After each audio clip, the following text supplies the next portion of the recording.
Hello, my name is Colin, and I'm going to be recording my progress of building a backyard 1/8 scale railroad. This will be the second one I've built over many years. My grandfather was building me a Fitchburg Northern, and I do have a picture of that I can show you. Oop, there it is. And display cache off. Okay. So Fitchburg Northern, which is an Allen Models, um, small 260 steam engine. Looks like that. Pretty cool. There's a long story that goes behind this. It's really sad, to be honest with you. Um, so my grandfather did pass away while he was constructing this for me. Um, he had everything. He had the boiler. He had all the different part kits. And I really wanted to create it, and I was unable. I don't have a machine shop, and I was unable to figure out how to put it together. So I wanted to pay somebody to put it together for me. And I'm out of Massachusetts, and I did locate a guy in California that was willing to look at it. So I spent about $1,000 to mail all that parts and boiler over to him, and then he took 1,600 or 1,500 to test the boiler, and it did pass. And then I paid him probably another 2 grand over a few months, um, and the whole thing was lost. What I had thought was that we had about $10,000 to $12,000 worth of parts, including the boiler, and I was expecting it would probably cost maybe 5 or 6 grand to have someone put it together. But I was really wrong. He quoted 25,000, and that just wasn't in my budget. So we tried to work out a payment plan where I'd send him what I could every month, and it was either 500 a month, $1,000 a month, whatever I could.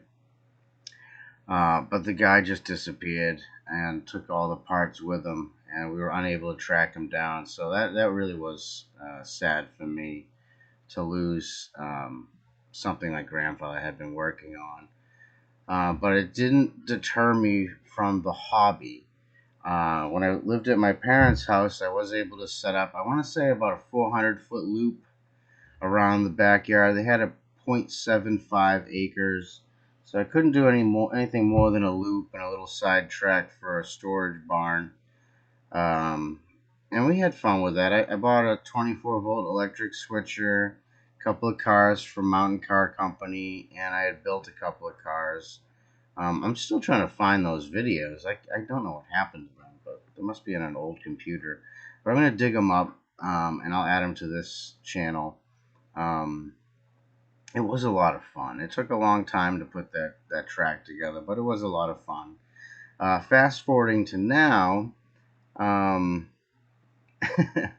I'm a lot older. I'm 40 now, and we purchased a new home in Norton, Massachusetts, on 1.6 acres of land, heavy, thick forest.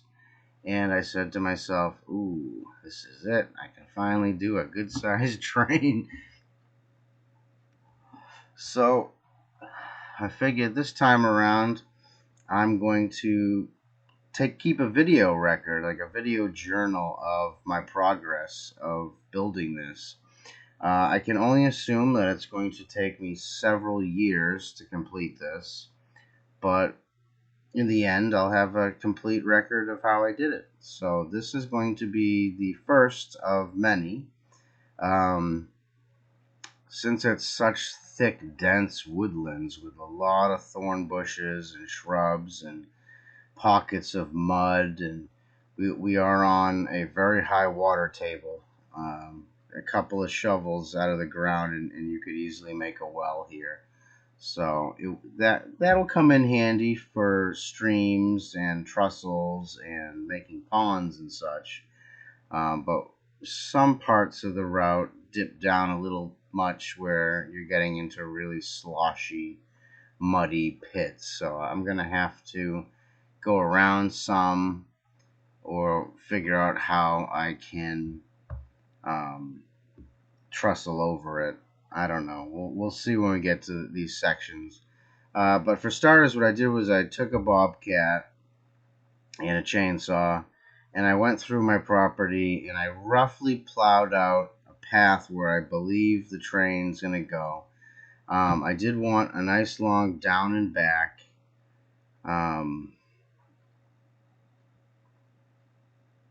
Nice long down and back style track.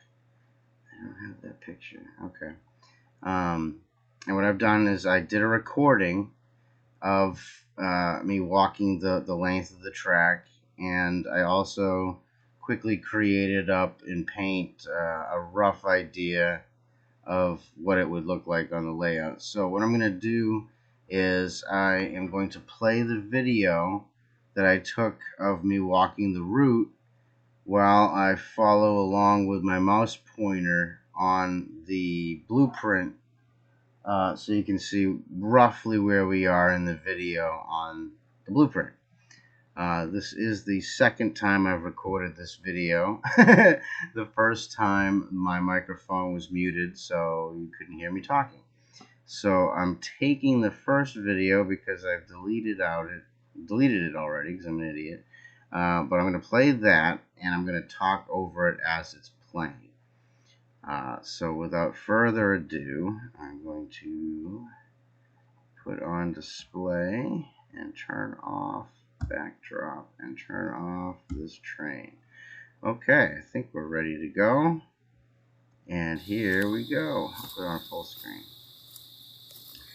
So as you can see, a little arrow right here. I'm crossing the first trestle.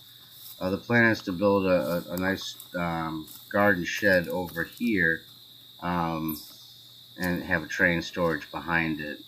There is as you can see in the video, there's some wet spots where a lot of drainage rolls in from the neighbor's property, so I figured I'd cut it down a little bit more to make two sort of like rivers or streams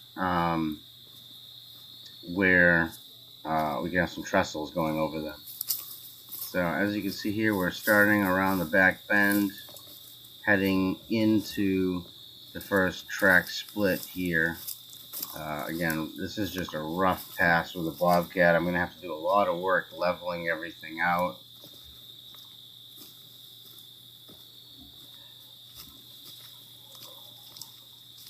But it is a nice scenic. It's very dense woods, New England woods.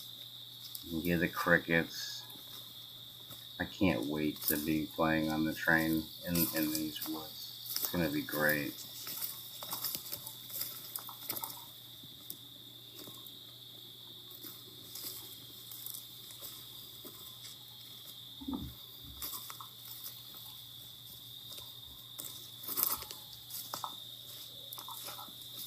So right here on this back corner where I have the blue circle, this is where I ran into a huge mud pit.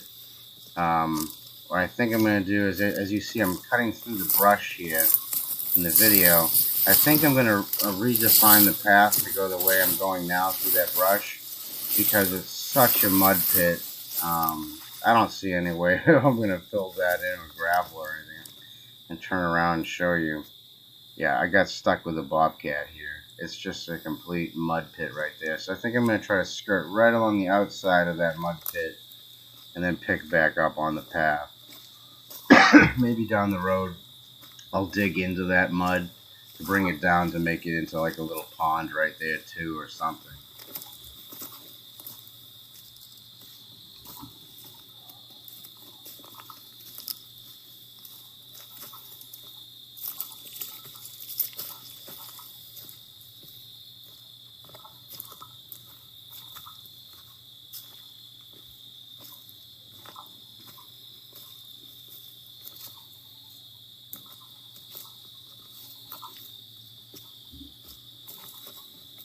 Big boulder right there.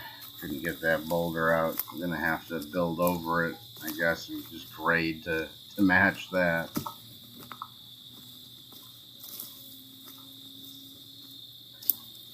But yeah, I tried to keep to the outer portions of the property to maximize track length and minimize disrupting the the center of the property where we might want to develop, swimming pools and stuff like that down the road.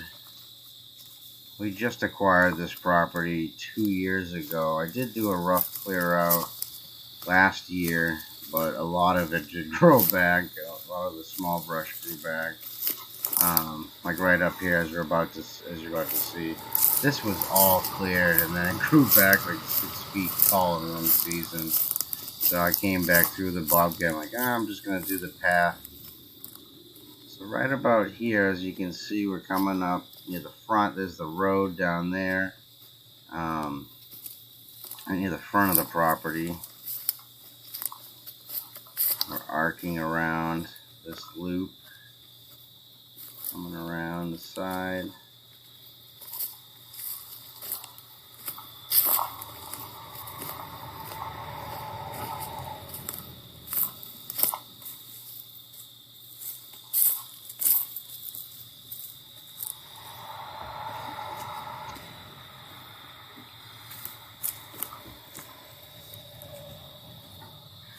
Okay, so we completed that loop. Now we're on the return. I'm going to tip the camera down here 3 times to indicate that I'm on where that switch would be. So right about there would be the switch. And now we're heading back on the same path but a different perspective. And I opted to do that to save money on track. I do like the idea of an enclosed loop, but for money purposes, being such a large piece, I mean, I guess 1.6 acres isn't huge, but for me, I'm estimating it's probably $10,000 worth of track at least, and that's a lot for me. But I guess over the years, throw a couple of grand at it each year. Right over here is a big boulder, like a monstrous boulder, and as you can see on the map, I marked it out with a gray circle. I figured out that since it's so swampy right in that area, I'll probably make that into the big pond where all the water from the 2 trestles, those 2 strips you see over there, will all come in to this pond. Yeah, here's the rock. It's right over here. It's all overgrown with brush right now, so you can barely see it. I'm still going to have to do a lot of work in this area, and it's hard to get a bobcat in there because it's got so many big boulders. So I don't know how exactly I'm going to do it yet. Right now, this was more of just clearing a path to be able to see what I can do. Yeah, I was going to do like maybe down the road a little log cabin on the pond, sort of like the White Fang movie with the wolf dog. I like the whole idea of having a little log cabin right on a pond. I know he was on a river, but I was like, I always wanted to try building a log cabin. I got plenty of logs, plenty of wood around here. There's a lot of cedar and oak.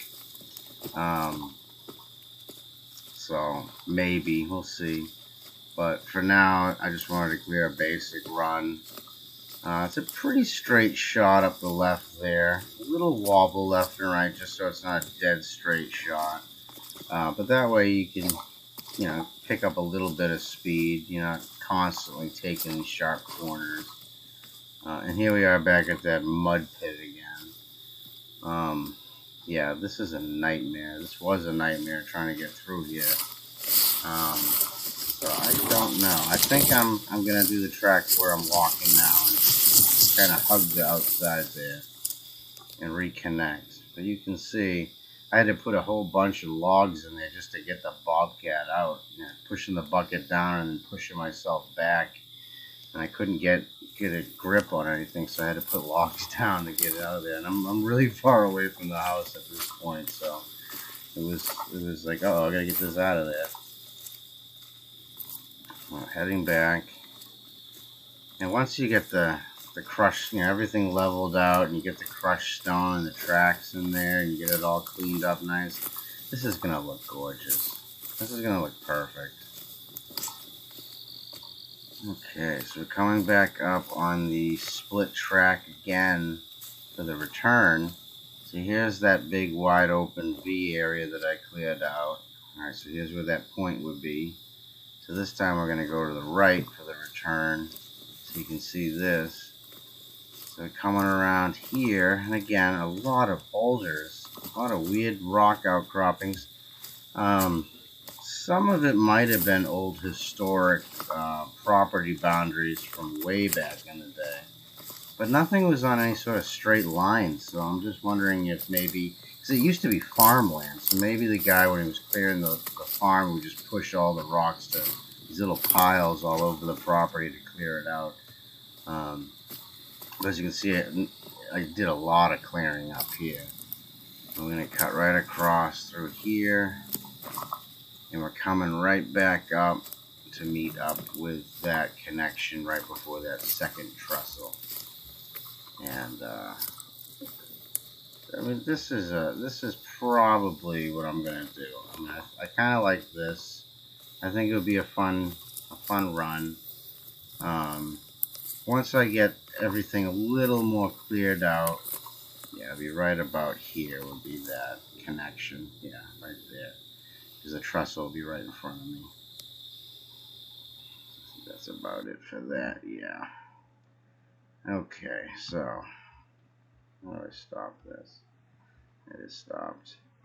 Now I gotta exit. I gotta figure this out. Okay, let me bring the backdrop back. There we go. Okay. And display capture off. Okay. So that's basically what I had cleared out. So the next step is going to be really flattening down the land where the track's going to go. And then pulling string lines basically to see if I'm getting correct radiuses and stuff like that for my turns. I do want to get the 260 down the road, so I know I need a minimum of a 30-foot radius. I'm aiming for 45, so that way, if down the road, way down the road, I want to pick up an even larger engine, or if other people wanted to bring theirs over to do a run on the track, that it would be able to accommodate a 45-degree or 45-foot radius. But I know the minimum I can operate with is a 30 for the 260. But yeah, so I'm going to be working on. I mean, it's gonna take forever. It's gonna take me forever. But I'm gonna go through. I'm gonna level out that land. As you can see in the video, there are some problematic pockets on that line. Where I'm hitting mud and rocks, so I'm going to have to strategically think about that. But I will continue to make videos for each step. So that was part 1, the rough clear. Part 2, I think, is going to be about leveling the ground a little more. I will get the bobcat back.